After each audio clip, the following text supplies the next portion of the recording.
Halo anak-anak, berjumpa lagi di mata pelajaran administrasi pajak. Pada materi kali ini, kita akan membahas mengenai materi yang baru, yaitu pajak pertambahan nilai atau PPN. Pada materi kali ini sedikit berbeda dengan materi sebelumnya, yaitu pajak penghasilan atau PPh 21. Kesempatan kali ini kita belajar dengan tujuan pembelajaran sebagai berikut. Langsung saja ya anak-anak, apa sih itu PPN? PPN seringkali kita temui dalam kehidupan sehari-hari. Misalkan contoh, Doni pergi ke restoran cepat saji, misalkan kegajuan ya, misalkan, atau pergi ke restoran cepat saji lainnya, sejenisnya.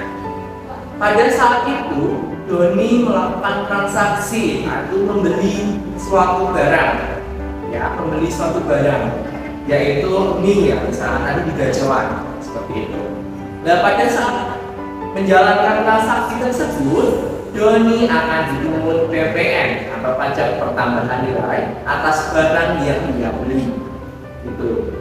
Dan yang kedua yaitu PPN memberikan kontribusi yang sangat berarti bagi pembangunan bangsa. Mengapa demikian anak-anak? Yaitu tadi PPN dipungut, dan PPN ini sering kita jumpai dalam kehidupan sehari-hari. Maka dari itu, akumulasi nilai PPN dalam kehidupan sehari-hari atau aktivitas keseharian sangatlah besar. Maka dengan hal itu berkontribusi sangat berarti bagi pembangunan bangsa. Selanjutnya, kita perlu mengetahui sejarah dari PPN itu sendiri. PPN ini sendiri diperkenalkan di Indonesia pada tanggal 1 April 1985. Namun telah dirumuskan oleh wakil-wakil rakyat yang mengurus undang-undang itu pada tahun 1983. Tepatnya dirumuskan dalam Undang-Undang Nomor 8 Tahun 1983. Lalu undang-undang tersebut dirubah ke Undang-Undang Nomor Undang-Undang Nomor 11 Tahun 1984. Dengan hal itu, undang-undang tersebut dirubah kembali pada Undang-Undang Nomor 18 Tahun 2000. Dengan adanya undang-undang tersebut dirubah kembali, yaitu pada Undang-Undang Nomor 42 Tahun 2009. Nah, hingga sekarang undang-undang tersebut telah diperbarui lagi dengan undang-undang yang terbaru. Namun pada sesi kali ini kita akan membahas pada undang-undang yang telah lama diberlakukan PPN itu sendiri, yaitu adalah Undang-Undang Nomor 42 Tahun 2009. Apa sih pajak pertambahan nilai itu dalam definisi yang kita ketahui, atau pajak pertambahan nilai itu artinya apa sih anak-anak? Ya, pajak pertambahan nilai atau PPN merupakan pajak yang dikenakan atas setiap pembelian barang kena pajak atau BKP dan jasa kena pajak atau JKP, baik di wilayah Indonesia maupun di luar daerah pabean, yaitu di luar wilayah Indonesia. Pada dasarnya semua barang merupakan barang kena pajaknya atau BKP, sehingga dikenakan PPN, kecuali jenis barang yang diatur dalam Undang-Undang PPN. Oke, selanjutnya kita akan berbicara mengenai karakteristik dari PPN itu sendiri. Yang pertama, PPN merupakan pajak tidak langsung,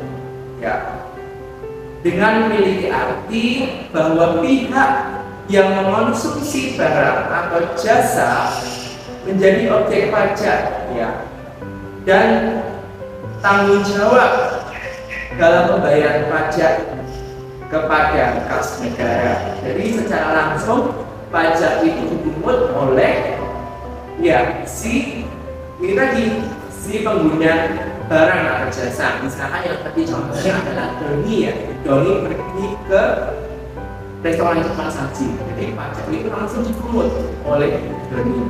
Gitu. Kemudian yang kedua adalah pajak objektif. PPN tidak membedakan siapapun, ya. PPN tidak membedakan konsumen, baik dia pada strata atas, baik dia pada strata menengah atau rendah atau bawah, maksud saya itu PPN tetap dipungut, baik anak-anak sekarang di sekolah atau anak-anak sudah dewasa, sudah berkuliah, sudah berkeluarga, PPN ini tetap dipungut, dan sehingga PPN tidak memandang siapapun kalian. Dan yang ketiga yaitu adalah pajak atas konsumsi dalam negeri. PPN hanya dikenakan atas konsumsi barang kena pajak atau jasa kena pajak yang berada di wilayah Indonesia. Dan yang keempat, bersifat multi-stage leveling. Jadi dalam hal ini PPN dikenakan pada setiap mata rantai kegiatan ekonomi. Jadi seperti ini contohnya anak-anak.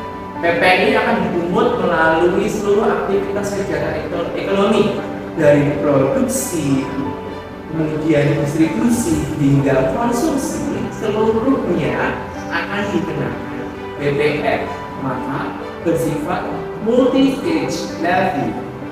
Selanjutnya di poin yang kelima, dalam karakteristik PPN yaitu adalah faktur pajak. Kita akan mengenal apa itu faktur pajak. Jadi setiap penyerahan BKP atau JKP, ya, barang kena pajak atau jasa kena pajak, akan dibuatkan faktur pajak untuk penyetorannya ke kas negara. Dan yang keenam yaitu PPN ini adalah tarif tunggal, anak-anak. PPN tidak membedakan pengenaan pajak berganda, jadi bersifat tunggal. Dan yang terakhir yaitu bersifat netral.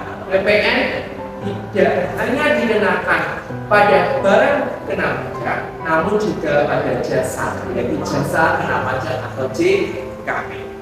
Selanjutnya anak-anak, kita akan belajar mengenai seperti yang anak-anak lihat, yaitu adalah pengenaan PPN. PPN akan dikenakan pada transaksi tersebut, anak-anak.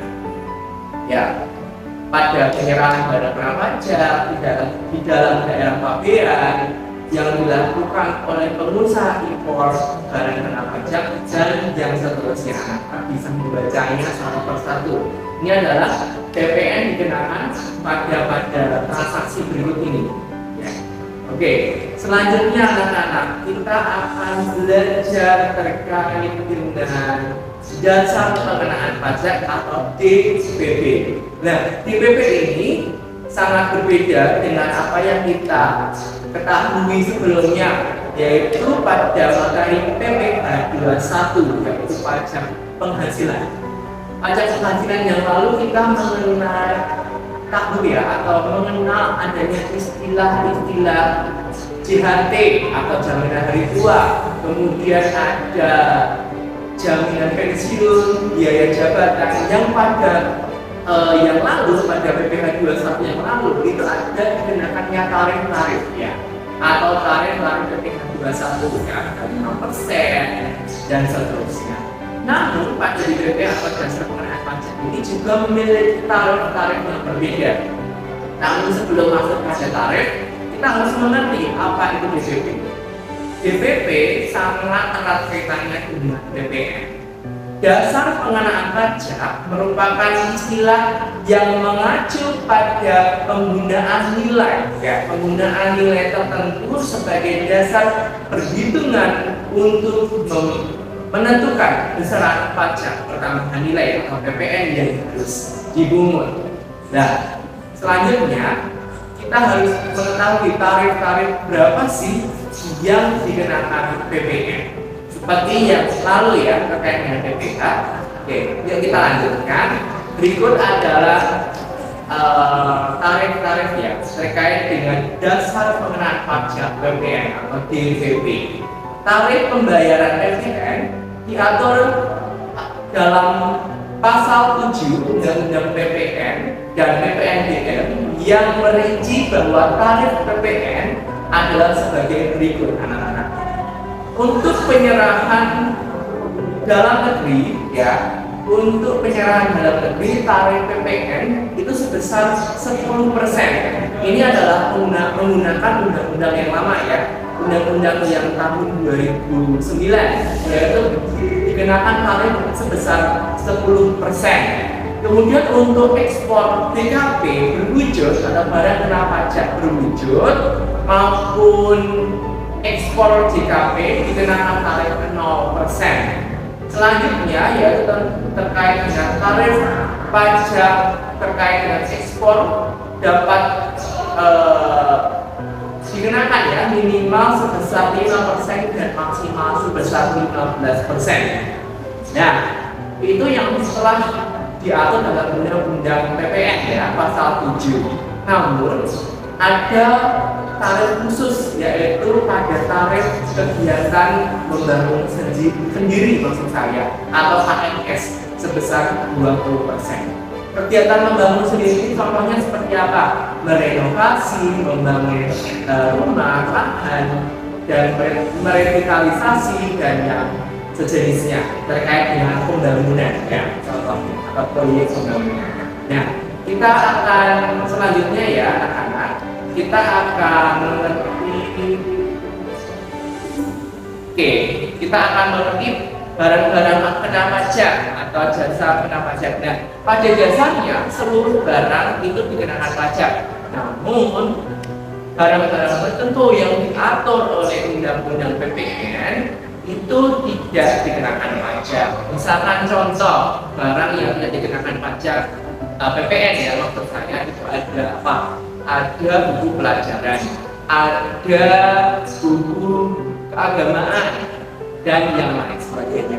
Nah, tugas anak-anak sekarang yaitu adalah mencari barang-barang atau jasa-jasa yang pada dasarnya dikenakan pajak namun tidak dikenakan PPN. Nah, itu tugas anak-anak selanjutnya.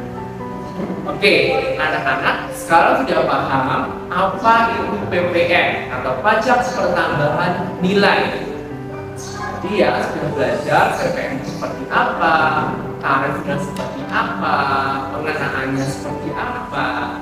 Nah, dengan demikian Bapak berharap anak-anak bisa mengerti dan paham PPN itu sendiri yang sering anak-anak jumpai dalam kehidupan sehari-hari.